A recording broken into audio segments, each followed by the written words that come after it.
And good evening, everyone. Welcome back to Two Guys in a Bible here on Fulfilled Radio, a voice you can trust. My name is Don K. Preston. I am the president of Preterist Research Institute of Ardmore, Oklahoma. And this is my good friend over here, Daniel Rogers. Daniel, good to be with you as always.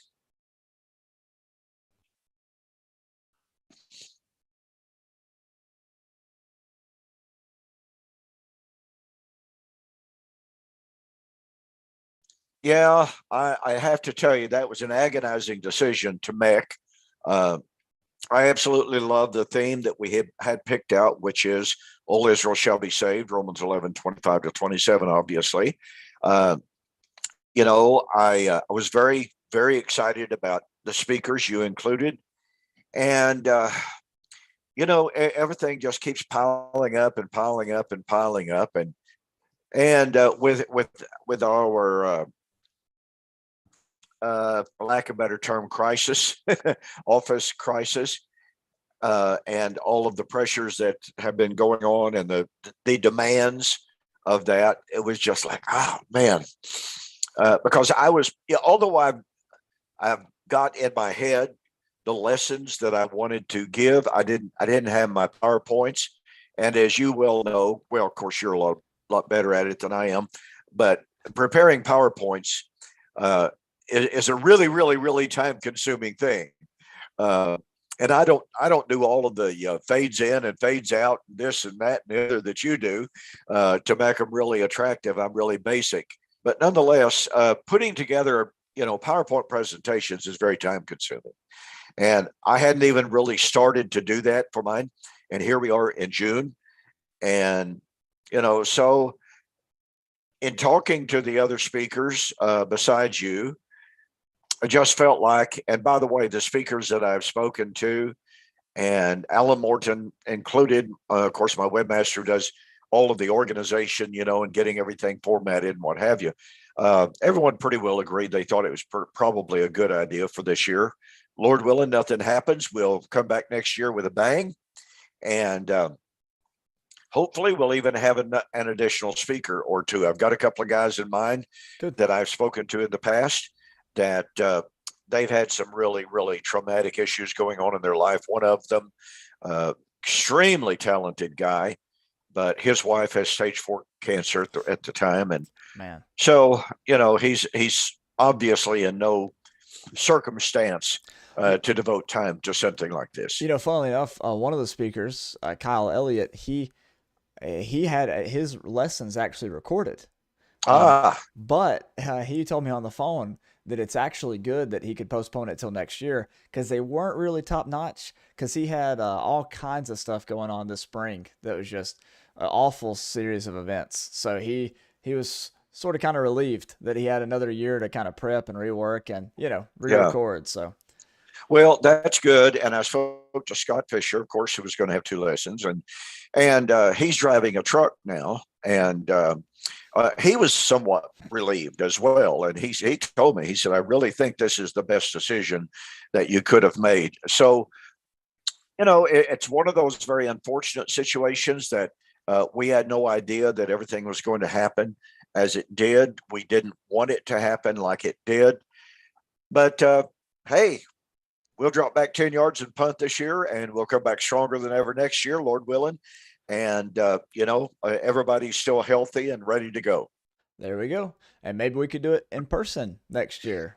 That, well, as I spoke to you when I called you and let you know that we were canceling, that is our hope. And that's what I spoke to, Scott Fisher. Yeah. And he was thrilled about that. So, yeah, that's our intention at the moment, that we can do it in person. I know that I really, really miss that in-person fellowship. I know everyone does. Oh, for sure. The best part of PPW just about was the IHOP meeting afterwards. Oh, yeah. Boy, we had some fantastic get-togethers and chewing on the fat, so to speak, and tossing ideas around in a really friendly, cordial bit of fellowship with all of the speakers and anybody else that happened to join in and offer their thoughts as well. So yeah, that's always been such an important and wonderful part of PPW. And so I hated to give it up. I really, really did. It Oh was. yeah. I told somebody in an email just the other day that it truly was an agonizing decision on our part. We just felt like it was the right decision. Oh, for sure. And I know some people, especially the in-person gatherings, that's basically their church for the year because Yes, of the town that they live in. They don't have access to a, church that really accept them as is. And so correct. that is their fellowship for the year. And that's heartbreaking, but it's the It is. reality that we live in. So, Yeah. but So we move on and we do the very best that we can, and we just hope and trust that indeed we will be able to do that next year, and again, hopefully on site and in person. Well, I tell you what, folks, we have been involved in a study of the Messianic temple for a good little while, and we want to continue that. Weren't able to be with you last week, and so Alan played the best of two guys in the Bible, and I don't know how he chose. I don't really don't. He probably flipped a coin and said, "Oh, this one will work."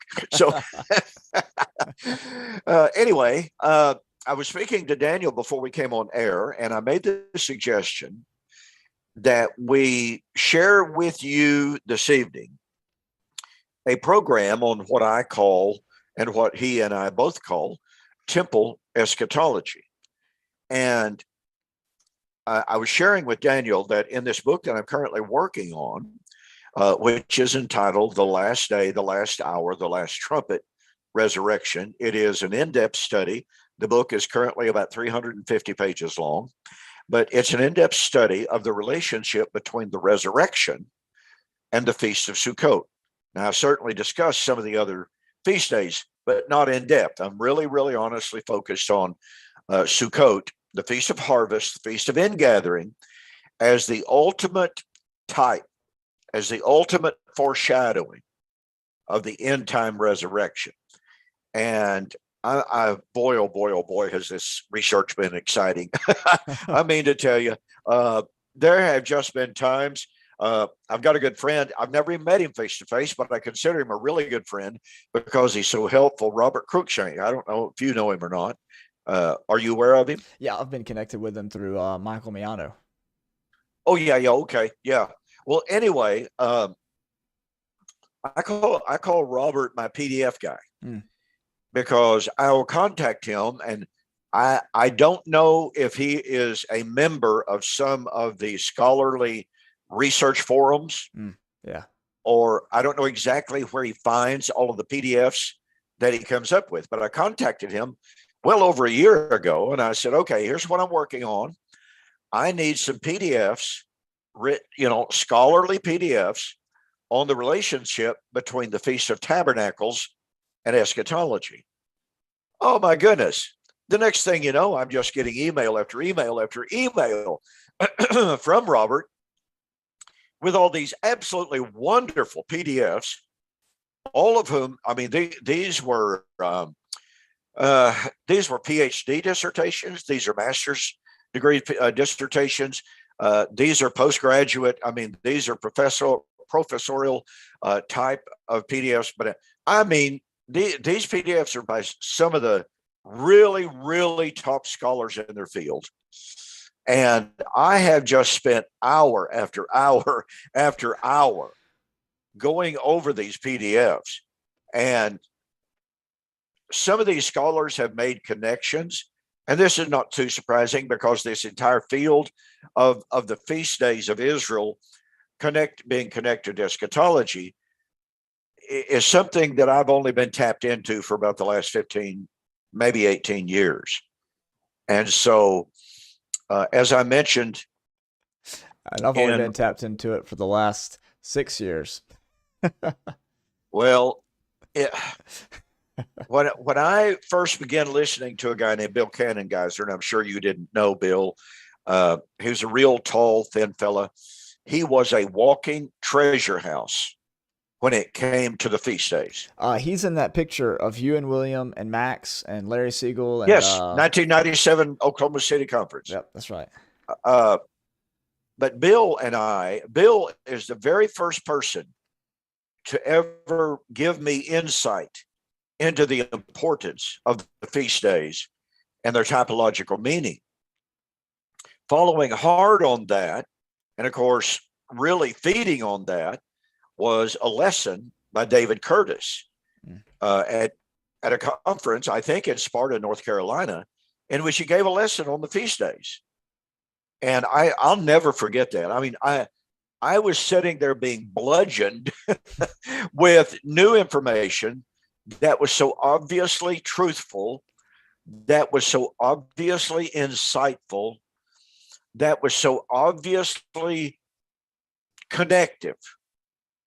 I turned to Jan, my wife, and I said, how is it that I have lived for well over 50 years now, and I didn't know the first thing about this, except what Bill had shared with me?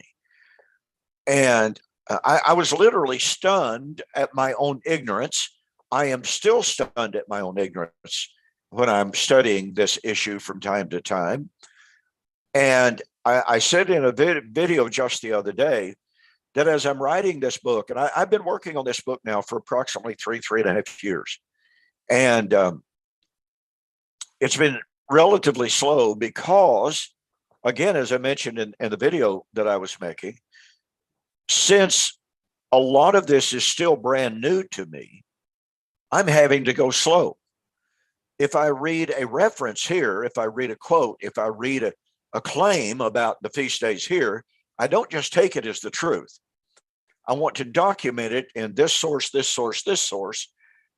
And as I said in the video, I'm being very, quote, conservative in my claims to make sure I am on really solid scholarly ground when I say, well, in ancient Israel, here's what the Jews believed about Sukkot.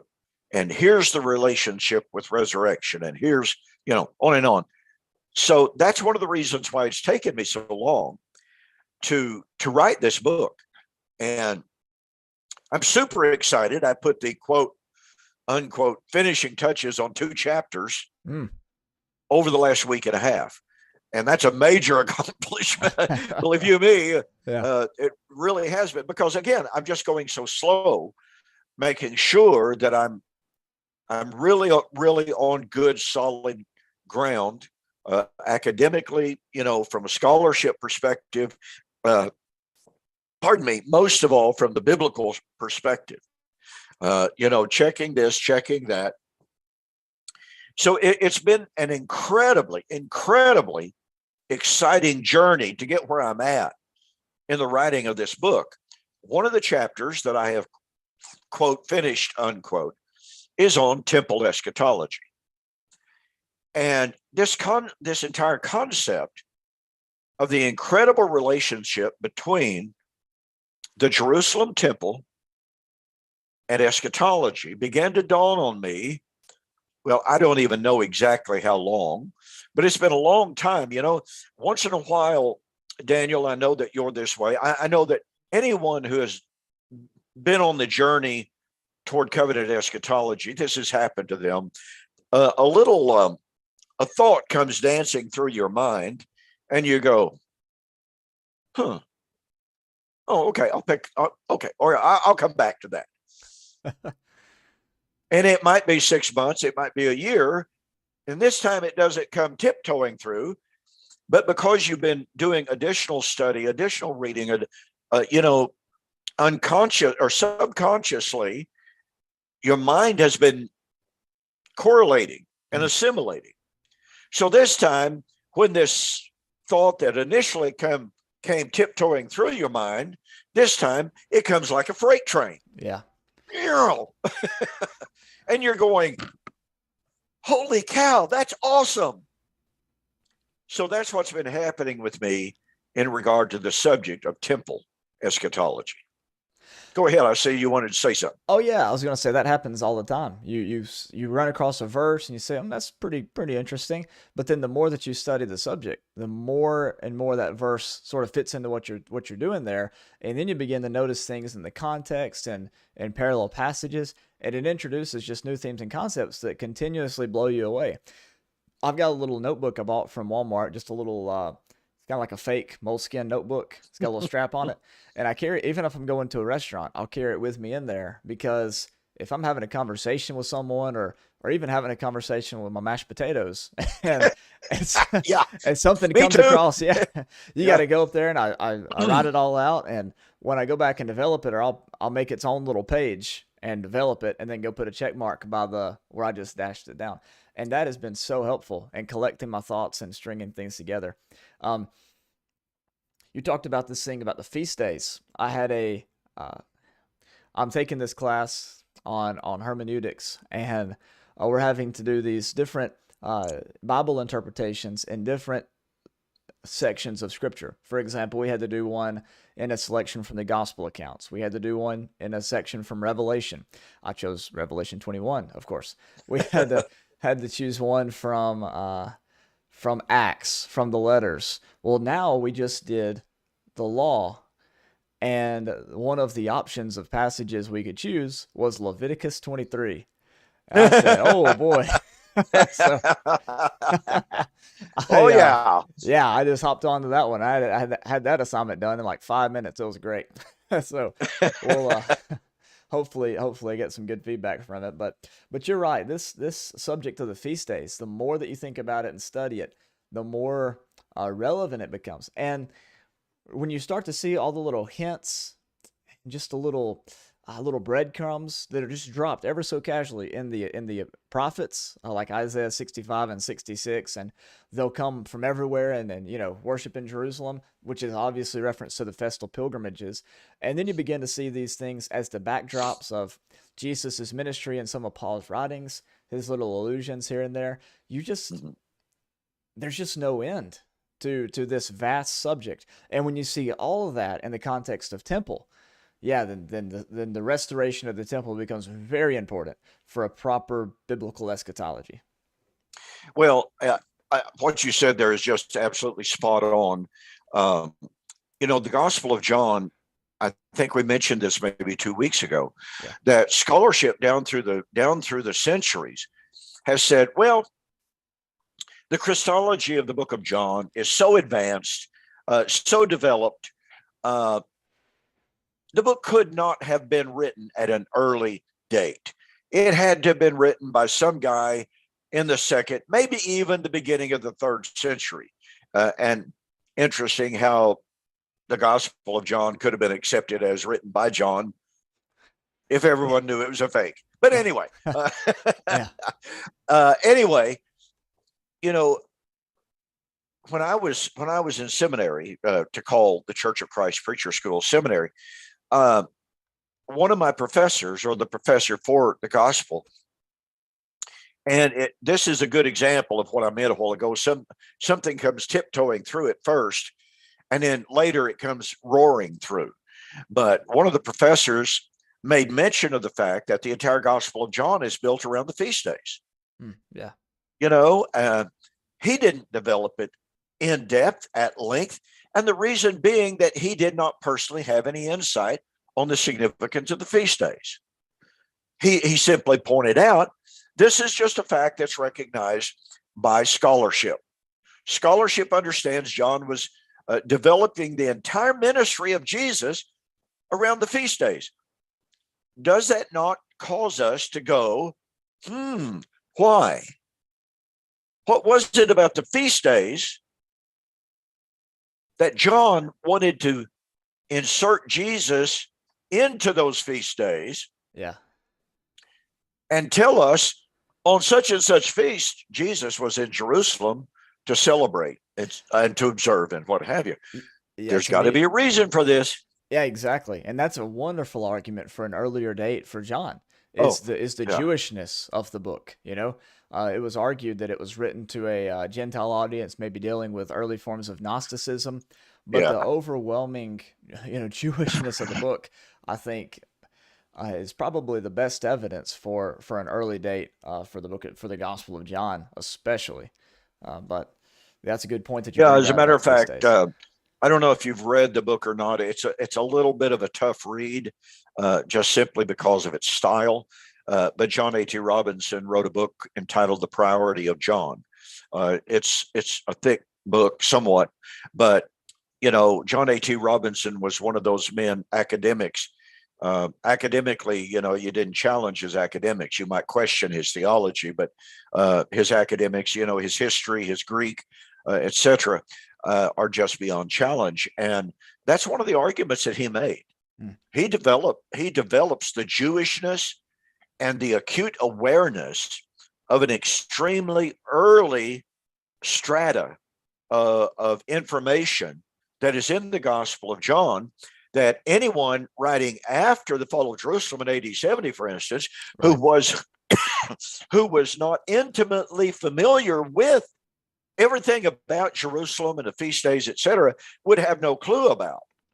Well, and so that was his conclusion. Yeah, even his audacity to number the signs, that's a pretty major step to do if you are a sort of a fake writing maybe a century or so later, to be so bold as to number the signs, we would be, very easily picked apart. If you weren't trying to do something intentional there, but even this Gospel of John, which is built around Jesus's festal observance, indicates to us the centrality of the temple for the feast days.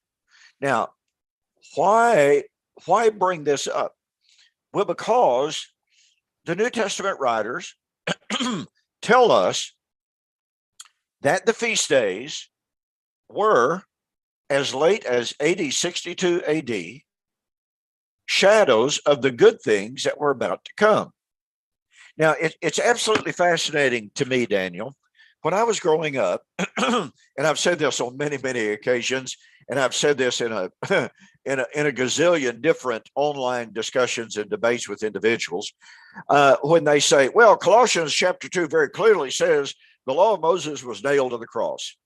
In my very first book that I wrote, The Late Great Kingdom, it was on 2 Peter chapter 3, a little book that about that big, about that thick, and really, really, really bright yellow color with black lettering, simple, and what have you. But in that book, I made the comment, the Bible is very clear that the law of Moses was nailed to the cross. Well, it's the way I was raised. It was one of those things that when I wrote that book, I had not looked carefully at the actual text. I certainly had not looked at the Greek of the text at that time. So when I wrote the second edition of that book, by that time I had gone, oh, well, geez. Oh, yeah. So I had to write a correction. Jim McGuigan, a great guy in the Churches of Christ. I was privileged to hear him preach several different occasions. He had a debate with Max King on the AD 70 doctrine and what have you. But Jim McGuigan made a comment from the pulpit, and I was there when he made it at Wewoka, Oklahoma. He said, the problem with writing a book is that you will almost invariably discover that you got something wrong. So you got to write another book to correct that. Yeah, that's what I tell people all the time is they say, well, I don't agree with everything that guy said. So, well, I don't even agree with half the stuff I say. I tell people the same thing. Yeah, that's why it's the AT&T position. AT&T position, my at this time position. Yep. Okay, so here's the Gospel of John focused on the temple.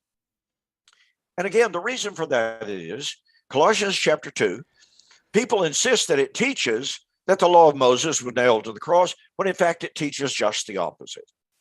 And by the way, on my website, donkpreston.com, I have an article there written by Dr. Dallas Burdett, who does a fantastic job of analyzing the Greek text of Colossians 2, 16, 17, showing that Paul was absolutely not saying that the law was nailed to the cross, but the debt incurred through sin, the debt incurred through violating the law, is what was nailed to the cross. And as Dunn, a noted commentator, says, what Paul was actually saying was not that the law itself was done away with, but that the sin incurred through violation of the law was taken away. In other words, Paul was saying we are forgiven through Christ. Yeah, it was the IOU. Yeah, it's the IOU. Yeah. And so once a person sees that it was not the law that was done away with, but the debt of the law, then they can better understand why Paul says, let no man judge you, therefore, in respect of new moons, feast days, and Sabbaths, which are present active indicative in the Greek, a shadow of the good things about to come. Now, it's really, really fascinating to read the commentaries who pay attention to the Greek text and tenses. Scott McKnight, for instance, says, well, many Greek scholars, obviously a rough paraphrase of what he said, but I've got the exact quote if anyone wants it. So many commentators, they come to this text in the Greek and they rework it to say those things were right a shadow of the good things that have now come. And he said they do that because of their a priori view that the law was done away with at the cross. Now, that's an astounding admission. Yeah, they do the same thing with 2 Corinthians 3. Yes. That which was passing away instead of is passing away. Right. They did the same thing in Hebrews chapter 10, verse 1. For the law having a shadow of good things to come. Some translations render that, if I remember correctly, certainly some commentators do. They say things like, well, the writer of Hebrews puts it in the present active indicative when he actually means that the law had a shadow of the good things that have now come. Thank you for telling us what Paul actually meant. Exactly right. We don't allow Paul to tell us what we should believe. We tell everyone what Paul really meant in violation of the Greek text. So the reason I'm going into such detail on this is to point out that when Colossians was written somewhere around AD 62, it's generally considered to be one of Paul's prison epistles, but all of that aside, the point being, when he wrote, he gives us two extremely powerful realities. The new moons, the feast days, and the Sabbaths are present active indicative. And I'm sure that you have, Daniel, engaged any number of people on Facebook and on the internet who, when they're confronted with those present active indicatives, I've had some people tell me, I'm not interested in what the Greek says. I had a guy on YouTube commenting on my YouTube the other day, and in my video, I had called attention to the Greek. And he said, stop calling our attention to the Greek. Just give us the Bible. I nearly fell out of my chair. Oh, man. Stop giving the Greek. Just give us the Bible. Right. Wow. Well, what do you even do? See, sometimes people say things and it's so like out of this world that you don't even know where to begin. It's like, okay, let's go to Bible study 101, you know? Well, if there was ever a classic example of argumentum ad absurdum, yeah, and argumentum ad desperatum, yeah, that statement fills both bills. So I had someone take me to a elementary school Bible class where they had the books of the Bible on the walls, and it says, "See there, AD 96 Revelation." There you go. I just what? How can you argue with that? Yeah, and Dallas, I think it was Dallas told me that one man said, "No, it's right here in the scripture, AD 96." It says in the scripture. It's like, oh, it was in the commentary notes in the study Bible. Oh, yes. Man. Yeah. Oh, yes. At that point, you realize that anything else you say would be an act of futility, you know? Yeah, an act of futility for sure. Yeah. So when Paul wrote in 62 AD, he said, the new moons, the feast days, and the Sabbaths are present, active, indicative, a shadow of the good things which are about to come. Hebrews chapter 10, verse 1.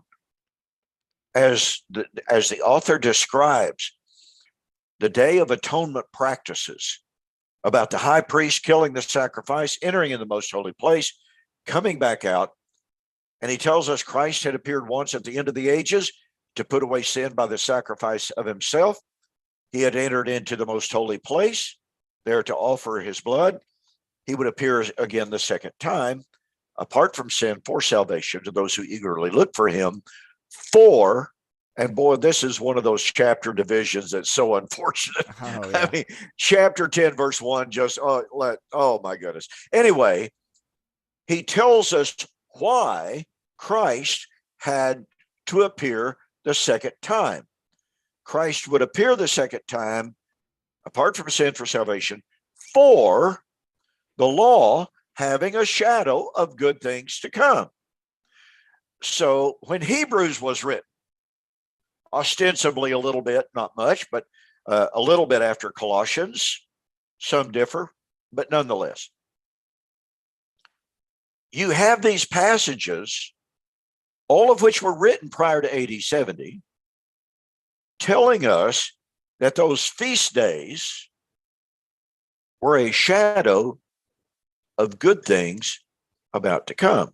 Now, I'm going to ask, it's really a rhetorical question, but Daniel, you can expound on it if you please, and if you want. Where were all of those feast days celebrated and observed? Oh, in the temple. In the temple. And as we know, one of the signs that Jesus gave for his coming was you will not see me again until they say, blessed is he who comes in the name of the Lord. Which is something that they said on the way to the temple. You know, I don't know how much more clear you can get.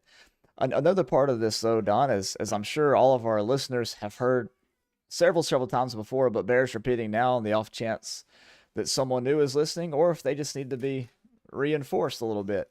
Matthew 5 says very plainly that not one jot or one tittle could pass from the law until all was fulfilled.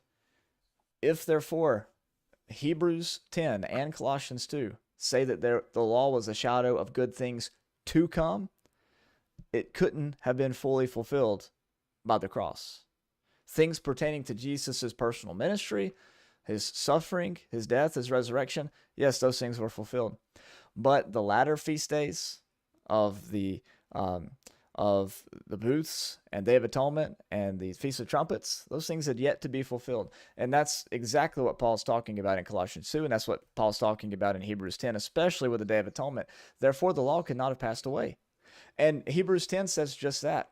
Behold, I come to do your will. He takes away the first, that he may establish the second.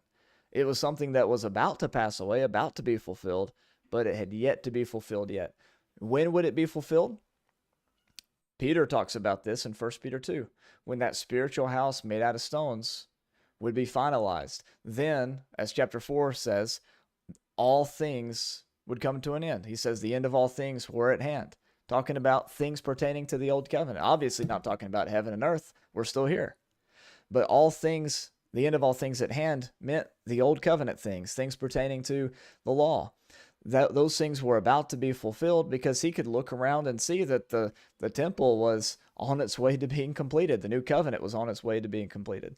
So the fulfillment of the festal calendar meant the completion of the new covenant temple, and it also meant the completion of the new covenant, the fullness of the kingdom, the finished work of the Holy Spirit, and so many other key points that are just brought up time and time again. When you look at passages like Isaiah 66, for instance, when the new heavens and new earth is established, by the way, kids live to 100. They don't live physically forever. It's kind of strange. And you can still bear children in the new heavens and new earth, apparently, even though we're like angels, really confusing. But in Isaiah 66, he says that they're going to celebrate a feast. People are going to come from all the nations and worship in Jerusalem. Obvious reference to the feast days. There again, we see that the feast days have their fulfillment in the new heavens and new earth. If the new heavens and new earth aren't here, the law hasn't been fulfilled, and every jot and every tittle, from what kind of grains you can grow in your field to the clean, unclean laws to food dietary restrictions, are still binding on Christians today. But we don't. Nobody believes that. I mean, there's some people believe that, but it's interesting that you say that. I yeah. have been in a quite lengthy exchange with a Sabbatarian woman on YouTube. Very consistent. Now, I'm sure. My goodness.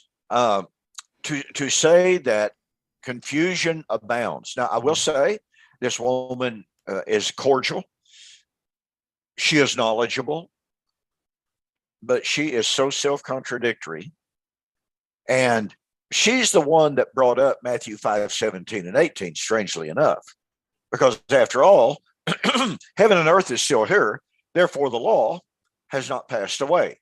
Oh, well, wait a minute. The ceremonial laws have passed away, but just not the Decalogue, because we still got to keep the Sabbath. So when I said, well, you're the one that brought up Matthew 5:17 and 18. Jesus said, not one jot, not one tittle could pass from the law until it was all fulfilled. But now you're telling the law and the prophets. Oh, that was another point that she tried to bring up.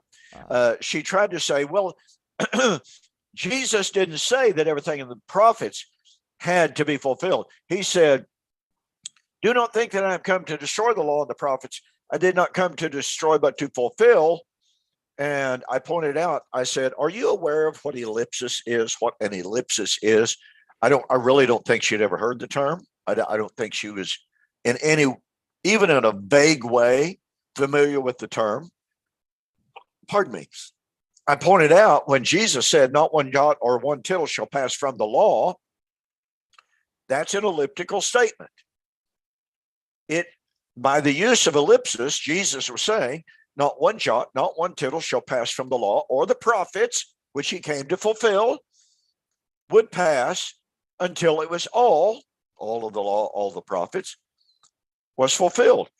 And I asked her, now, I must confess that even though she has a great deal of decorum, she's polite, etc., she has a tendency to ignore anything and everything that I say that she does not, or that she realizes is going to falsify her doctrine. And so I have posted no less than 15 times, perhaps closer to 20. She has now admitted, and I'm not trying to pick on this lady, and that's one reason I'm not going to even use her handle here, because she is a nice lady. But the comments that she's making are so indicative of so many Sabbatarian people. And so she is, in that sense, she's representative of the views of an awful lot of Sabbath-keeping people, Torah observant people. But she is different in one way, because she admitted the ceremonial laws were all fulfilled and passed away in AD 70. Well, when she posted that, I was like, okay, game's over. I mean, I'm sorry, but you just gave the farm away, along with the dog, the cat, the gerbil, the goldfish, and, whatever. So I offered the following argument. All of the ceremonial laws were fulfilled and passed away in AD 70. But the ceremonial laws include, guess what? Rosh Hashanah, which foreshadowed the judgment, Yom Kippur, which foreshadowed the second coming, and Rosh Hashanah, which foretold the resurrection. So all of the feast days were fulfilled and passed away by AD 70, but the feast days, the last three feast days, foreshadowed judgment, second coming, resurrection. Therefore, the judgment, the second coming, the resurrection were fulfilled by AD 70. She has not touched the argument. And finally, yesterday, after I called her on the carpet again for about the umpteenth time, she said, I don't recall overlooking any of your arguments or questions. So if you'll point out the ones that I haven't answered, I'll certainly try to answer it. Yeah. I mean, she's got a real serious case of cognitive dissonance going on here, because she knows. She recognizes, she's plenty sharp. She's a very sharp woman. She knows that her entire eschatology has just gone away. just like another Sabbatarian who claims to be a preterist said there's nowhere in the New Testament that teaches the seventh-day Sabbath has passed away. Now, ladies and gentlemen, if the seventh-day Sabbath is to be observed today, we really, really, really, really need a temple. And some Sabbatarians would respond, no. The people in Rome could observe the Sabbath. They observed the Sabbath because of the Sabbath being observed in Jerusalem. They were always cognizant of the fact that the Jerusalem cultus was being observed every Sabbath with its sacrifices of the morning, sacrifices of the evening. Therefore, that sanctified their Sabbath keeping in Rome or Corinth or wherever. So the temple was still the absolute center of Sabbath keeping. So this all gets back to temple. It all gets back to temple. And I want to move on to an area to help buttress what we're saying here, Daniel.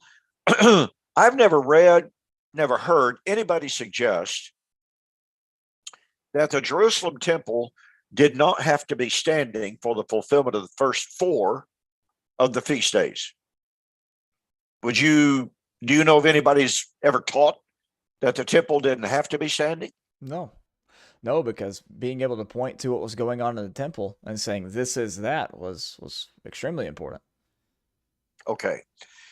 So if no one teaches, and I have been scouring the literature, I mean, just hour after hour after hour, trying to find any reference by anyone to suggest that they believed that it was not necessary for the physical edifice of the temple and the priesthood and the cultus to be operative for the fulfillment of the first 4 feast days.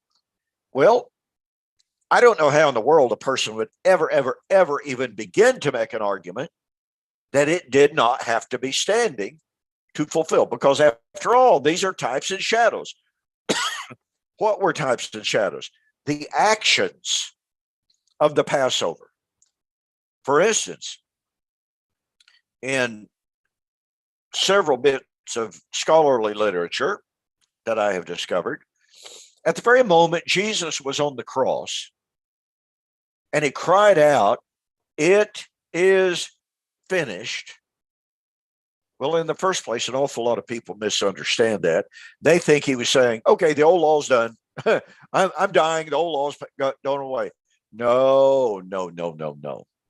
At that very moment, Ernest Martin and some other scholars have pointed out that at that very moment in the temple, just right over there, the high priest had just killed the Passover sacrifice, had completed the Passover ceremony, and cried out with a loud voice, "It is finished."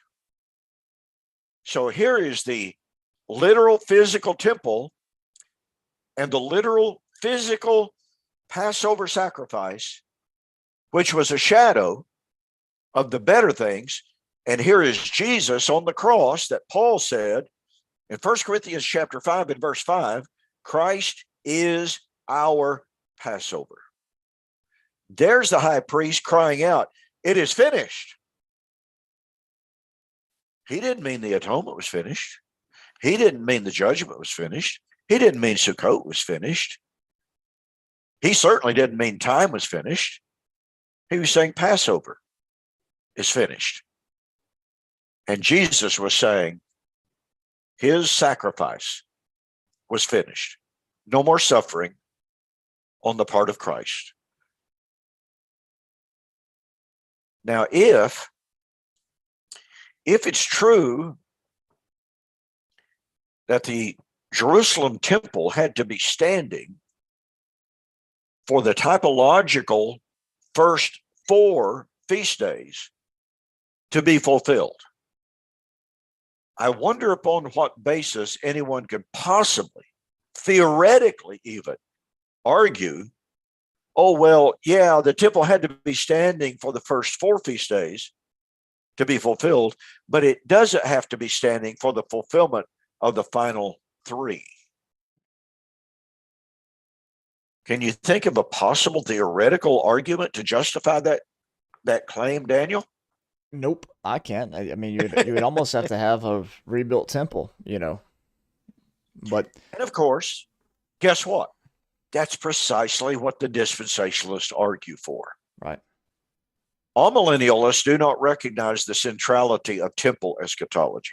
They don't see it because they believe, okay, AD 70, God got rid of the temple. Now there's a spiritual temple.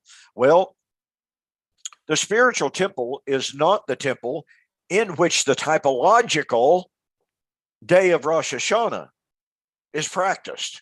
Right. A 7-day feast. And the new covenant temple, the messianic temple, is not the temple in which the sacrificial goat, the scapegoat, is offered and the other goats sent out into the wilderness. That doesn't take place in the messianic temple. And in the messianic temple, there is no 7-day festival in which everybody literally dwells in booths, in tents. So that won't work at all to say, oh, well, the final 3 feast days are fulfilled in and by and through the church. No, sorry, that's not going to work at all.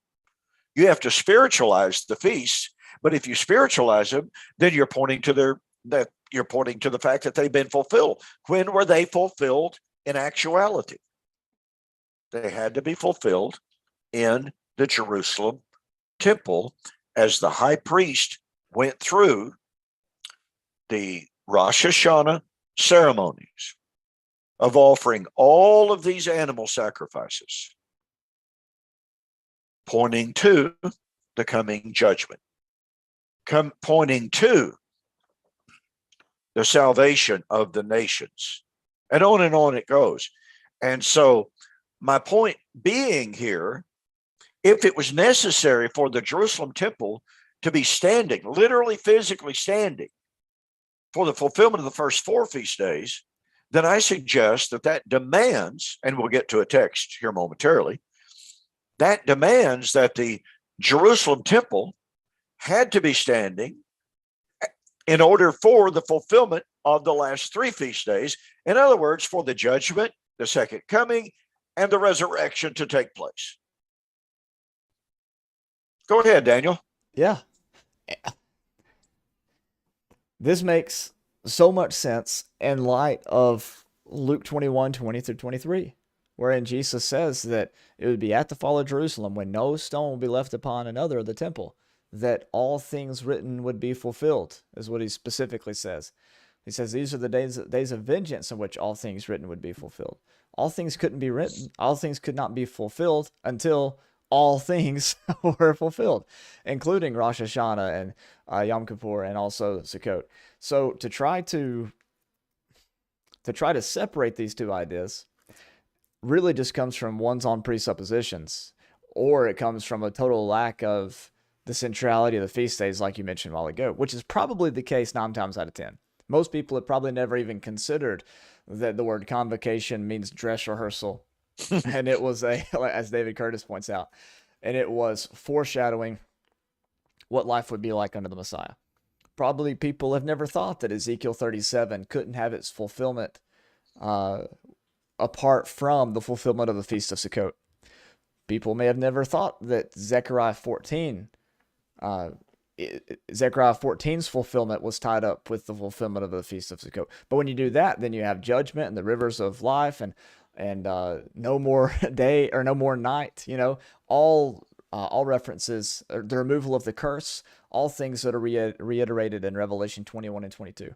It's such a central theme in eschatology, especially as we talked about in the prophets, and then reiterated in the New Testament, that to skip over it or deny its importance or try to minimize its importance is really keeping yourself from having a consistent biblical eschatology.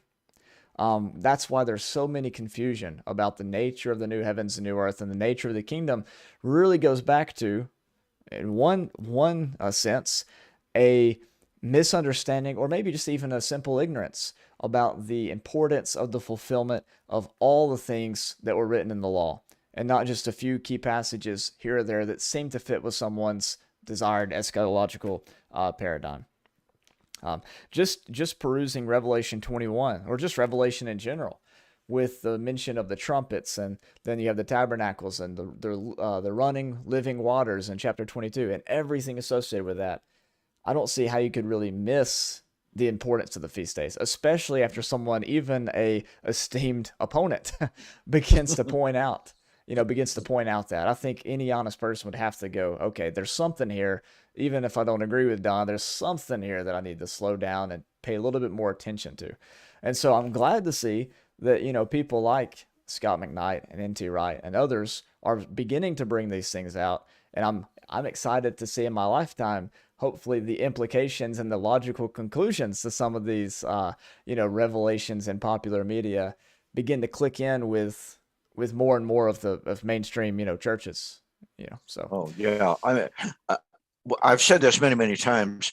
And of course I'm getting on in age. I'm 72, and I've seen such dramatic changes in the religious world, in the scenario, in the religious scenery, to use that term, since, I remember William and I back 89, 90, somewhere along in there, attending the Warren, Ohio lectureships.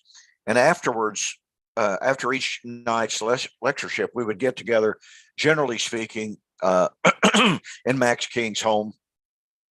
There'd be 5 or 6, 7 or 8 of us just sitting around, exchanging ideas and talking and planning and what have you, and dreaming. And we would literally dream and say, and I've mentioned this on this program before, one of these days there are going to be preterist lectureships beside the Warren, Ohio lectureship. Well, that's certainly come true. And we said, one of these days there's going to be preterist TV. Yes, there is. One of these days there are going to be preterist radio programs everywhere. And there are. Look, here we are. And you had no idea about websites and email chains and text message groups. Earthly concept of, and especially no Facebook groups. You had no idea about that. Oh my God. No, that kind of stuff was so far beyond the pale and my ability to think of it. I literally couldn't imagine it. And so I say all of that to say this. I know in my own personal life, my understanding of the feast days, as limited as I still consider it to be, hopefully it grows every single day. I try to make it grow every single day. But I'm encountering more and more and more people who are beginning to express an initial, an initial awareness of the feast days. I'm even beginning to see this a tiny, tiny, tiny bit, and I emphasize how tiny it is, pardon me, in members of the churches of Christ, the amillennial world. Now, folks, for those of you not familiar with the churches of Christ, you need to understand that one of the most foundational, one of the most fundamental, one of the most important doctrines in all of amillennialism, the Church of Christ branch of amillennialism, is God nailed the law of Moses to the cross. God was through with Israel at the cross. Now, that said, I will remember attending the Get Well Church of Christ lectures in Memphis, Tennessee, years and years and years and years ago. It must have been 1977. It was the year after my father passed away, 1976. Roy Deaver was one of the speakers. One of the speakers had spoken on the passing of the law. There were a group of ministers gathered up front. I knew one or two of them just conversationally, not as close friends. And as lectureships generally go, you're welcome to just walk up, listen in. If you got something to say, contribute. A spirit of friendship, spirit of brotherhood, etc. And I will remember then one of the guys, I don't remember which one it was. I know it's a guy that I encountered much later who had become somewhat friendly to covenant eschatology, but he was not persuaded. But he made the comment when someone made the comment that the law passed away at the cross. He goes, guys, that's not going to work. If the law passed away at the cross, then what law was in effect from the cross until Pentecost for that 50 days? And it was like nobody had even thought about it. And one guy finally spoke up and he said, well, I guess we'd have to agree that there was some kind of a transitional period, a period of grace that God granted for that period of time. A long suffering, maybe. yeah, maybe. And one of the other guys spoke up, said, oh, now, wait a minute. Boy, we better not go down that road. And it's like, why? Yeah. But it's because of that deep, deep-seated feeling and conviction that God was through with Israel at the cross. Yeah. One thing I do appreciate about that, though, Don, being raised that way, is this sort of popular, Protestant idea, scholarly idea that's kind of fading out now, that there was a moral law, a civil law, and a religious law, wasn't taught in the churches of Christ, at least where I was from. It was absolutely the whole thing That's passed away. Exactly right. You can't divide it up that way. So I really do appreciate that, because that prepped me for, being able to see that more clearly as I got into the relationship between the law and the covenant and the land and all that kind of stuff. Well, I agree 100% that there were some things that were really, really good foundational principles that helped us to assimilate other information. I will say this. I have had, in the last 3 to 5 years, I've had no less than 4 or 5 Church of Christ preachers say it's the ceremonial law that was nailed to the cross. It was not that. And I'm going, What's funny is they're behind, they're behind in terms of scholarship, because now scholarship is moving towards, no, these distinctions aren't right, So even G.K. Beale says, while we have a tendency to delineate between moral law and ceremonial laws, the Jews knew of no such distinction, and that is a false distinction. Right. And so, you've got a world-class scholar here, and certainly I disagree with his amillennial eschatology, but he certainly understood what the ancient Jews believed. He knows that the Jews made no such distinction between ceremonial law and moral law. They considered it the law. That was a distinction to justify 10 Commandment bumper stickers. That's exactly right. That is exactly right. And it is the argument that is used over and over and over by my Sabbatarian friends and what have you. And let me finish the story I started a moment ago of this fellow. He's a Sabbatarian, very nice guy, posts on my comments or on my videos very, very commonly. And he says, Don, there's no place in the New Testament that teaches that the Sabbath has been done away with. And I won't call his handle, but I wrote back and I said, you claim to be a preterist. A preterist says all things have been fulfilled. The Sabbath pointed to, foreshadowed the final salvation, resurrection life, which you claim to now have. But if we now have resurrection, salvation life, we are no longer under the shadow. We have the reality. That was 3 days ago, and he hasn't responded. I just pointed out, Christ is our Sabbath. He is our rest. When Jesus said, come unto me, all you labor and are heavy laden, I'll give you rest. He uses the Greek word anaposis. Anaposis in the Septuagint is the word that is used over and over and over and over again for Sabbath rest. Right. And when Paul makes a very daring statement, one man regards one day above another man regards every day alike, he wasn't excluding the Sabbath from that. He was No. talking to people who came from the Gentile culture who had no concept of a weekly rest. Jesus is our rest. Yeah. Well, I tell you what, ladies and gentlemen, we are out of time for this evening. We want to thank you for joining us here on Two Guys in the Bible on Fulfilled Radio, a voice you can trust. Daniel, good program. I appreciate it. We can pick this up later on the subject of temple eschatology. With that, I'm going to say good night. God bless.